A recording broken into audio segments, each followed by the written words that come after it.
تمام بالمداري سبني رو بري باري هيفيا تمام بالمداري جدور بقواس تدبينم دلو هنافتنا بوير اف ام. هذا البرنامج برعاية هيئة الصحة المحلية المدعومة من منظمة دولية إنسانية طبية غير حكومية تعمل في مناطق الإدارة الذاتية شمال وشرق سوريا. سبني رو بري باري هيفيا تمام بالمداري سبني رو بري باري هيفيا تمام بالمداري جدور بقواس تدبينم دلو هنافتنا خالي جدور بقواس تدبينم دلو هنافتنا خالي كنشش بنا توسينم كلام سرتلاتينم كنشش بنا توسينم كلام سرتلاتينم شافي خلت دقارينم باورناكم تببينم شافي خلت دقارينم باورناكم تببينم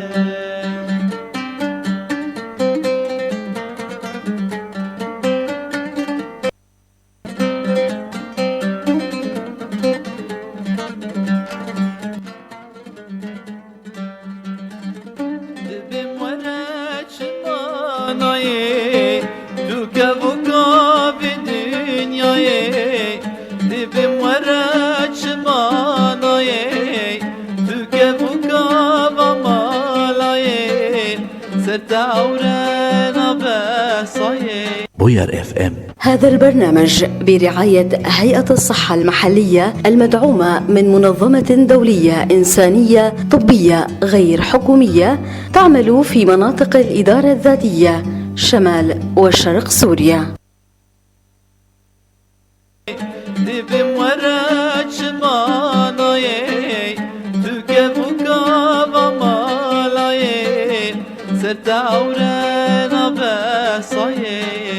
تجهلنا خدرنا سرتاورنا بصاي تجهلنا خدرنا كجش بنا توزنم كلام باز سرتدرتنم كجش بنا توزنم كلام باز سرتدرتنم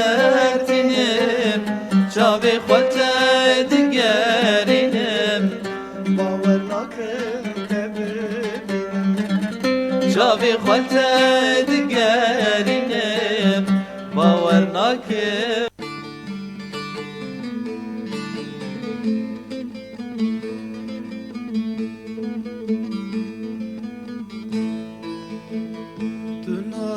تنازكي تنازداري تكافوكي تقول بهاري تنازكي تنازداري تكافوكي تقول بهاري تهلبستا evin داري تو آوازاد لجاري تو هلبستا evin داري تو آوازاد لجاري تو آوازاد لجاري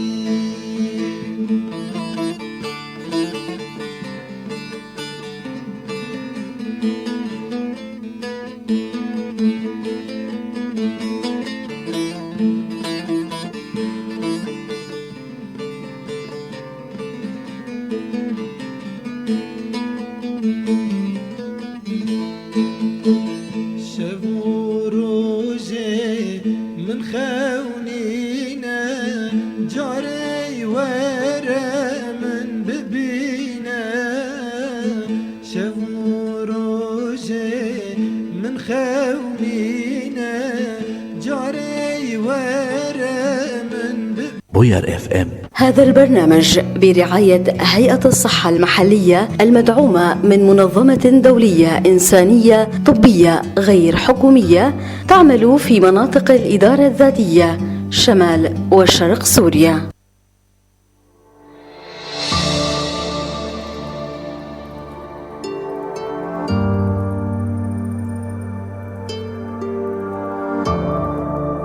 يسعد أوقاتكم مستمعي ومشاهدي إذاعة بوير اف ام بحلقة جديدة من البرنامج الخاص عن الصحة النفسية والجسدية. معي أنا شف حسن.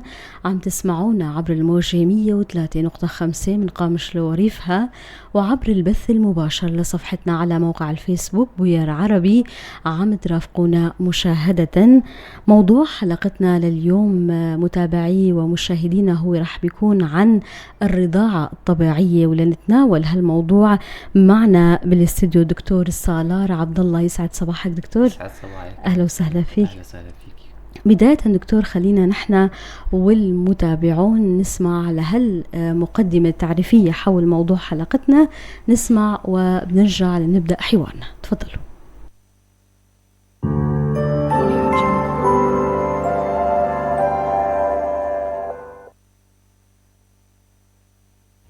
تعد الرضاعة الطبيعية بريست فيدينج هي إحدى أفضل الطرق فعالية لضمان صحة الطفل الرضيع وتوفير العناصر الغذائية الأساسية والمتزنة لنموه عن طريق حليب الثدي. وتوصي منظمة الصحة العالمية البدء بإعطاء الرضيع في الرضاعة الطبيعية خلال الساعة الأولى من عمره، وأن يقتصر في رضاعته خلال الأشهر 6 الأولى من عمره على حليب الثدي، والامتناع عن إعطائه أي أطعمة أو سوائل أخرى. وللرضاعة الطبيعية فوائد جمة لكل من الطفل والأم المرضع. منها للطفل توفير التغذية المثالية لاحتواء حليب الثدي على كل ما يحتاجه الطفل خلال 6 أشهر الأولى من عمره، المساعدة في مقاومة الفيروسات والبكتيريا، إذ يحتوي حليب الأم على أجسام مضادة، تقليل خطر الإصابة بالأمراض بما في ذلك التهاب الأذن الوسطى، التهابات الجهاز التنفسي، نزلات البرد، التهابات الأمعاء متلازمة موت الرضيع المفاجئ، الاضطرابات الهضمية، مرض السكري وسرطان الدم، بالإضافة إلى الحفاظ على وزن صحي ومنع الإصابة بسمنة الأطفال في المراحل التالية من الطفولة. وأما من فوائد الرضاعة الطبيعية للأم خسارة الوزن الزائد دون جهد، وانقباض الرحم وعودته إلى حجمه الطبيعي، كما تقلل من خطر الإصابة بالاكتئاب بسبب التغيرات الهرمونية، وخطر الإصابة ببعض الأمراض كسرطان الثدي والمبيض. وتنصح الأم بمراقبة كل ما تأكله أو تشربه، لأن أي شيء تتناوله من الممكن أن ينتقل إلى الطفل من خلال حليب الثدي، ولذلك ينبغي تجنب التدخين والكحول وتناول وجبات غذائية صحية متوازنة للحصول على ما يكفي من الفيتامينات والمعادن التي تحتاجها الأم أثناء الرضاعة الطبيعية، وقبل تناول أي نوع من الأدوية أو الأعشاب أو المكملات الغذائية والفيتامينات يجب استشارة الطبيب للتأكد من سلامة استخدامها أثناء فترة الرضاعة. نجد يسعد صباحكم مستمعي ومشاهدي إذاعة بوير اف ام، وصباحك دكتور سالار. يسعد صباحك. بداية خلينا دكتور نتناول مفهوم الرضاعة الطبيعية، ما هي؟ طبيا نحن نعني بمصطلح الرضاعة الطبيعية هو حصول الطفل الرضيع على غذائه بشكل رئيسي من حليب ثدي الأم لمدة لا تقل عن عامين. خلال أول 6 أشهر يكون الحليب هو الغذاء الرئيسي بشكل أساسي. بعد 6 أشهر نستطيع إدخال الأغذية التكميلية للطفل. نعم. لو نعرف أهمية حليب الأم للرضع دكتور، ماذا يؤمن هذا الحليب للطفل من احتياجات لتغذيته ونموه وحمايته؟ يمتلك حليب الأم بصراحة أهمية بالغة ولها تركيبة فريدة، حيث تحوي على الماء، الدسم، البروتين، الفيتامينات والمعادن اللازمة لنمو وتطور الطفل بشكل صحي وسليم. يبدأ إفراز الحليب عندنا بعد الولادة مباشرة خلال الأيام الأربعة الأولى. في أول الحليب نحن نسميه اللبأ. اللبأ يكون قوامه كثيف أصفر غني بالأضداد المناعية لحماية الطفل. بعد اليوم الخامس يتشكل لدينا نموذجان من الحليب. الحليب في بداية الرضعة والحليب في نهاية الرضعة. أحيانا الأم تجي بتقول والله حليبي لونه بداية الرضعة شكل وبالنهاية شكل. الحليب في بداية الرضعة يكون لونه أبيض شفاف، يكون البروتين فيه أقل من البروتين الموجود في حليب اللبن. يزداد البروتين مع رضاعة الطفل مع كل رضعة ضمن الرضعة وبالنهاية يعني. يزداد الدسم. أما الحليب في نهاية الرضعة يكون الدسم فيه بكميات عالية، لهيك بيكون لونه كمان أبيض بس كثيف وليس شفاف. للإرضاع الولادي والطبيعي دكتور مزايا كثيرة، خلينا نعرف مزايا الإرضاع الطبيعي. المزايا هون ما بتتعلق بس بالطفل وبالأم بحد ذاتها. للطفل أولا خلينا نحكي هو عقيم، سهل الهضم، ممنع.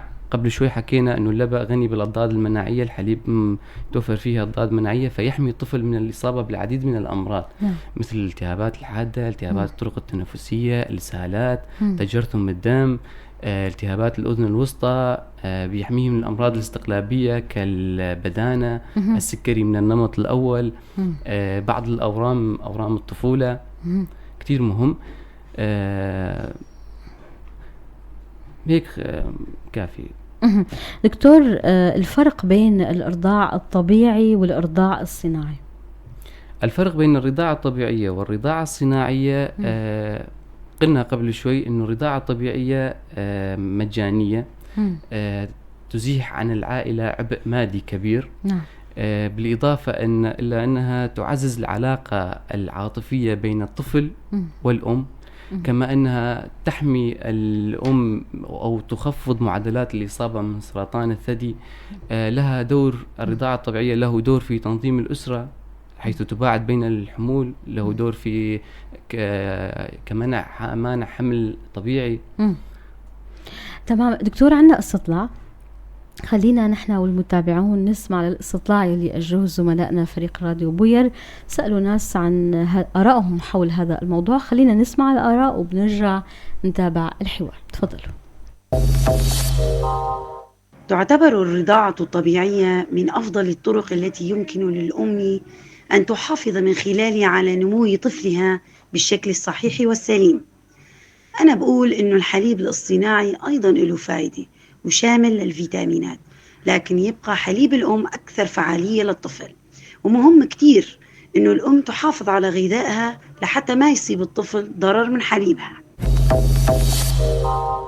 أقول إنه حليب الأم أفضل بكتير من حليب الاصطناعي، رغم إنه في حالات كتيرة إنه المرأة بتنجبر إنه تعطي حليب الاصطناعي للطفل تبعها لطفلها، لكن إنه أهمية الرضاعة الطبيعية أكيد لها دور أكتر بحماية الطفل وعدم تعرضه للكثير من الأمراض. وكمان في كتير أغذية بتفيد الحليب الأم، منها دقيق الشوفان وبذور الحلبة وكمان السبانخ والجزر والمشمش وبطاطا الحلوة والثوم وكمان حبة البركة. هدول كلهم فيتامينات وكتير بتعطي تغذية للأم كرمال رضاعة طفلها بحماية أكتر.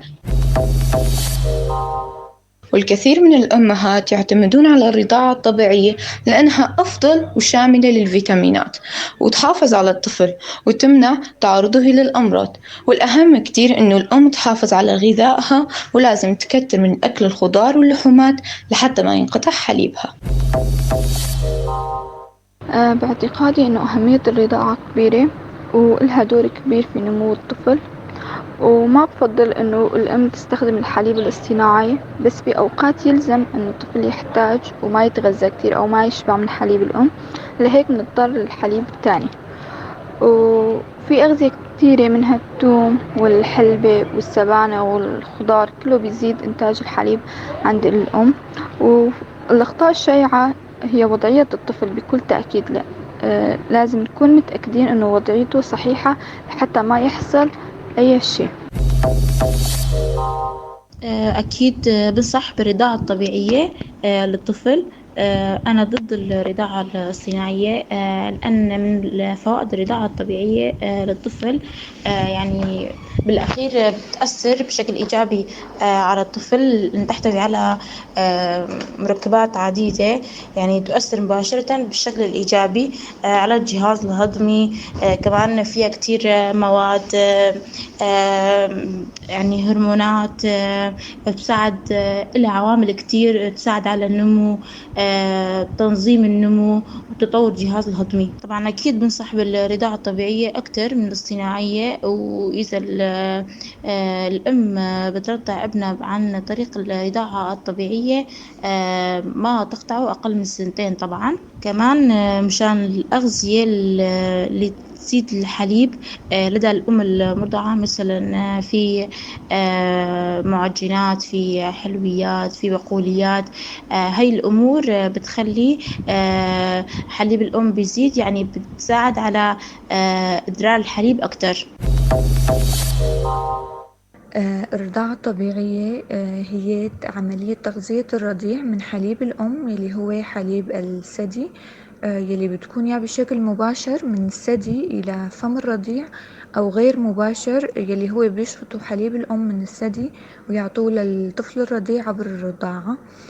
أهمية الرضاعة الطبيعية: الرضاعة الطبيعية بتساعد على نمو سليم وتقوي جهاز المناعة عند الطفل الرضيع وبتحميه من كتير أمراض. أكيد حليب الأم أفضل، يعني قد ما كان الحليب الصناعي فيه مواد منيحة وفيتامينات وبروتينات ما رح يكون مثل الحليب الأم. على ما في أخطاء بالرضاعة الطبيعية، بس إنه لازم الأم تنتبه على شغلة واحدة بالرضاعة الطبيعية، إنه تنتبه إنه طفلها يعني شبع منيح ولا لا، لأنه بالفترة الأولى الطفل بيكون يعني شوي ضعيف، فل 45 دقيقة احتمال إنه يضل يرضع بكل رضعة، فلازم تنتبه على هاي النقطة وبس.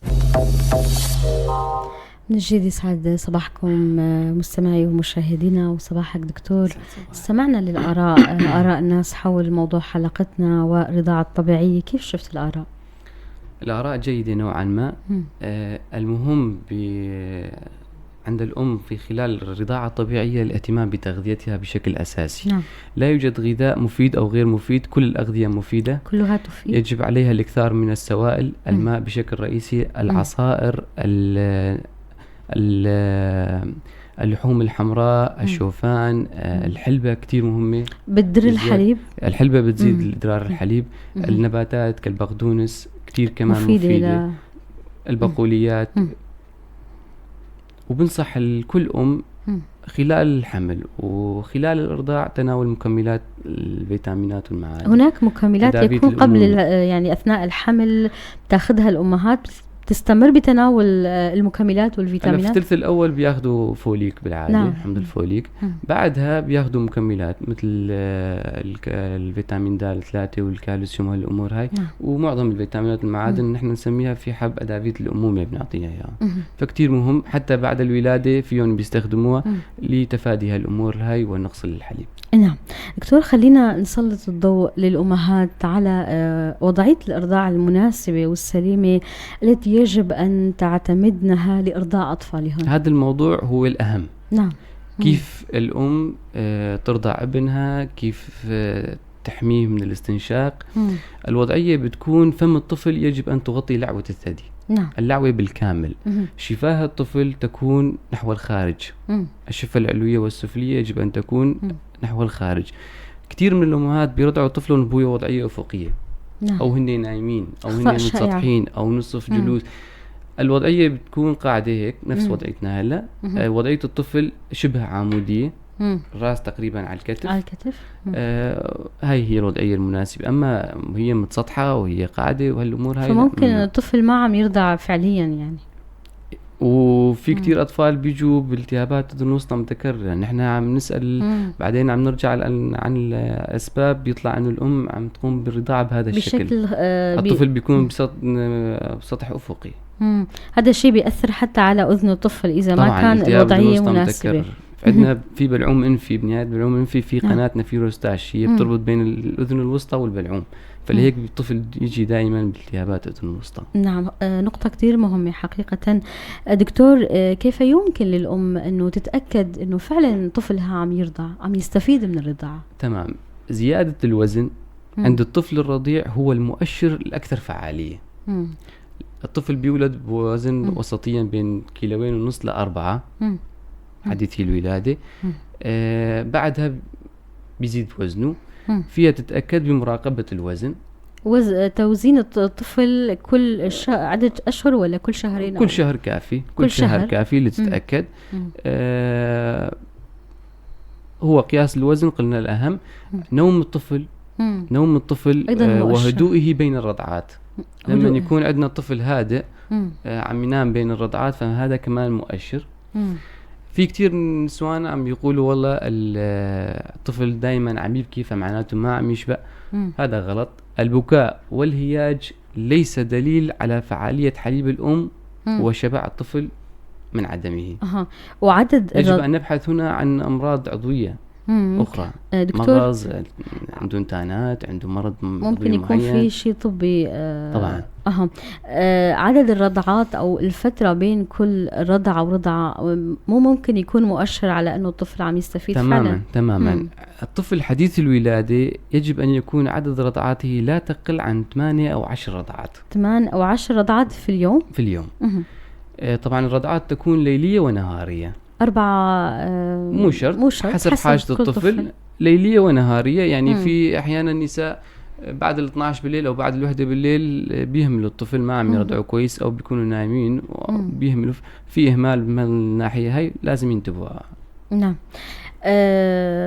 تحدثت عن النقاط اللي لازم الأم تنتبه لها لتتأكد أنه الطفل عم يستفيد فعلا من الرضاعة، وهن مسألة مراقبة وزن الطفل، توزين الطفل كل شهر، تأكد من نومه وهدوء الطفل بين الرضعات. في نصائح تانية فينا نقدم للأم. تفضل. مدة الإرضاع مثلا. نعم. مدة الإرضاع يجب أن لا تقل عن 10 دقائق.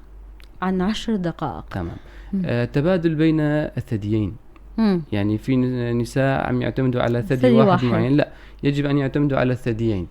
إفراغ الثدي لا يجب أن لا يكون 100%، ف60-70%، إنه في منهم عم يفرغوا الحليب، عم يرضعوا الطفل لحتى ينشف الحليب أو يخلص الحليب من هذا الثدي. لا، هيك كمان غلط. فهيك هذا الشيء كمان ضروري. عدم سحب مثلا الثدي من فم الطفل، بده يروح على شغله معينه، صار في طارئ، في يروح تلتهي بغير شغلات، لا، تخلي الطفل ليشبع تماما مشان ما تحرمه كمان من حليب نهايه الرضعه اللي قلنا قبل شوي انه عالي الدسم. نعم. احيانا في سيدات يمكن تتحكم الظروف انه ممكن عمل او انشغال، بعض السيدات تلجأ لتخزين الحليب لإعطاء الطفل فيما بعد. دكتور، كمان في صعوبات كثيرة يعني بتعانيها الأمهات أثناء الرضاعة الطبيعية أو الإرضاع الولادي. ما هي أهم تلك الصعوبات برأيك؟ الصعوبات كمان عندنا تتعلق مو بس بالأم، بالطفل بالأم. عند الطفل كل ما يعيق عملية المص عنده. في عندنا أطفال عندهم تشوهات خلقية كشفة الأرنب. قبل شوي قلنا لازم يكون الفم مغطي للعوية الشفاه للخارج، فالطفل المصاب بشفة الأرنب ما في بيرضع طبيعي. نعم. في عندنا مثلا آفات عصبية كمان تضعف أو تغيب للطفل عملية المص. هاي بالنسبة للطفل. هاي الأمهات يعني بيتجهوا لسحب الحليب وإرضاعهن أو اللجوء للرضاعة الصناعية. كمان الصناعية راح تكون أفضل من الطبيعي، لأنه الطبيعية بدها قوة أكتر، بدها عملية مص أكتر عند الطفل، فليك بيلجأوا لغير أمور الحليب الصناعي. نعم. عند الأم عندنا خاصة الأم الخروس. الأم الخروس هي الأم التي تنجب لأول مرة. نعم. الطفل الأول بيكون تصاب بتشقق الحلمة، ألم الحلمة، فتعاني كثير من هالأمر هذا. في نساء كمان بتعاني من الحلمة الغائرة، في تشوهات بالثدي، الحلمة تكون للداخل، الحلمة الغائرة أو إصابات جلدية ممكن إصابات فطرية كمان. لهيك لازم دائما تهتم لنظافة الثدي، وتهتم بنظافة فم الطفل، حتى تنظف حوالي لثة الطفل بشكل متكرر اليوم لحماية الثدي وأيضا لحماية الطفل طبعا من الإصابات الفطرية. في نقاط أخرى دكتور بتضيفها على موضوع الصعوبات؟ الصعوبات هي عند في بعض النساء بيتعرضوا لاضطرابات نفسية، مشاكل عاطفية، اضطرابات نفسية، أو حتى التغذوية، بيكون وضع المادي سيء، ما فيهم بيتغذوا منيح. هون بالحالات لازم نقوم بالدعم دعم الأم نفسيا. ممكن اكتئاب ما بعد الولادة. طبعا لازم نقوم بدعمها وتشجيعها والقيام برضعات متكررة للحصول على كمية مناسبة للحليب. لو تحدثنا أيضا دكتور سالار حول مضادات استطباب الإرضاع الطبيعي. مضادات الاستطباب كمان راح نحكي عند الطفل وعند الأم. عند الطفل الإصابة بالعوز اللاكتاز الخلقي، تكون عملية هضم الحليب عنده بتكون سيئة، بيلة فينيل كيتون. عند الأم المصابة بالإيدز مثلا، الأم المصابة بالإيدز، الحليب فيروس الإيدز بينتقل عبر حليب الأم للطفل بنسبة 20% فينا نعتبر. التهاب الكبد بي، التهاب الكبد البي قبل قيام الأم بإرضاع طفلها يجب أن يكون الطفل ملقح وإعطائه الجلوبولين المناعي. التهاب الكبد سي ليس مضاد استطباب حليب، يعني الأم المصابة بالتهاب الكبد سي تستطيع أن ترضع طفلها. الأم المصابة بالحلق البسيط، هذا مرض جلدي بيظهر على الأفواه، ممكن يصاب الثدي بهذا المرض أيضا. عندما يكون الحلق البسيط فعال على الثدي يجب على الأم أن تتجنب الإرضاع. الإصابة بالفيروس المضخم للخلايا CMV نحن بنسميه كمان ممنوع، يمنع في حال السل الفعال. في سل كامن، سل فعال، إصابة الأم بالسل والسل يكون فعال كمان مضاد استطباب للإرضاع. دكتور خراج الثدي ما ننساه، في التهاب ثدي عادي ممكن ترضع الطفل، خراج الثدي كمان بيصير مضاد استطباب. صحيح. أيضا نقطة أشرنا لها ضمن تقريرنا أو مقدمة البرنامج، وكمان ناس أشاروا بالاستطلاعات أنه الأم تنتبه لكل شيء عم تتناوله، لأنه ممكن الشيء اللي عم تتناوله ينتقل للطفل من خلال الإرضاع. طبعا هناك أغذية تعمل اضطرابات هضمية عند الطفل كالمشروبات الغازية، البصل، الثوم، الملفوف، فلازم تتجنب الأمور. انتبه في مضادات استطباب كتير ناس عم تسأل عليها كمان بالنسبة للأدوية. دكتور فيني أخذ هالدواء، دكتور فيني أخذ هالدواء. في أدوية مضاد استطباب مطلق للإرضاع الوالدي بشكل تام. مثل الأدوية مضادات انقسام الخلية الورمية، عندما تكون الأم مصابة بشيء ورم معين. الأم المصابة بالشقيقة وعم تاخذ دواء إرجوتامين، هذا الدواء الإرجوتامين عم نعطيه للمرضى المصابين بالشقيقة. الشقيقة هو صداع نصفي بالرأس، فنحن عم نعطيهم كمان مضاد استطباب مطلق. دواء الليثيوم هو عقار من عقاقير الأدوية النفسية. في مرض نفسي نحن نسميه اضطراب الثنائي القطب، عم يعطون ليثيوم، فكمان ممنوع. عندك الأدوية المخدرة، الكوكايين، كمان هدول مضاد استطباب مطلق. في عندنا أدوية مضاد استطبابها نسبي فينا نعطيها للأم، طبعا باستشارة الطبيب حصرا، وليس باستشارة يعني من حالة تروح على الصيدلية أعطيني الحب هذا. في عندك مضادات الهستامين، ممكن تسبب عند الطفل هياج. الطفل دائما هايج. قبل شوي قلنا البكاء والهياج ليس علامة على إنه ممكن يكون في مشكلة لدى الأم إنه بتتناول الأم شيء، مثلا عم تاخذ دي هستامين، مضادات الهستامين، هذا الشيء بيأثر على نفسية الطفل، يعني تعمل له هياج. نعم، تعمل له هياج. في عندك المضادات الاختلاج مثل الفينتوئين، الديازيبام، هدول بيسببوا النوم الطويل للطفل.